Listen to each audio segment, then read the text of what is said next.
natin. So, kagaya nito. So, marami tayong ibibigay na tip dito sa inahin natin mga kapigmate. So, yung mga ibibigay nating tip na yon ay ang balik noon dito sa mga piglet. So, pag binigay lahat natin ang gusto ng inahin, lahat na kailangan ng inahin, makikita po natin yun sa mga piglet kung gaano kalalaki natin silang iwawalay, kung magkakasakit ba sila o hindi. So ito, mga paraan ko, mga sariling paraan ko o sariling mga ginagawa ko o mga kasanayan ko ng mga kapigmate. So, start na natin. So, simulan natin mga kapigmate. Simula nang matapos manganak ang inay natin. So, mga kapigmate.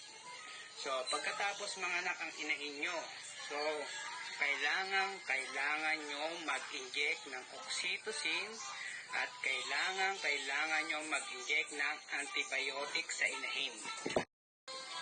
Simula nang matapos manganak ang inay natin. So, mga kapigmate.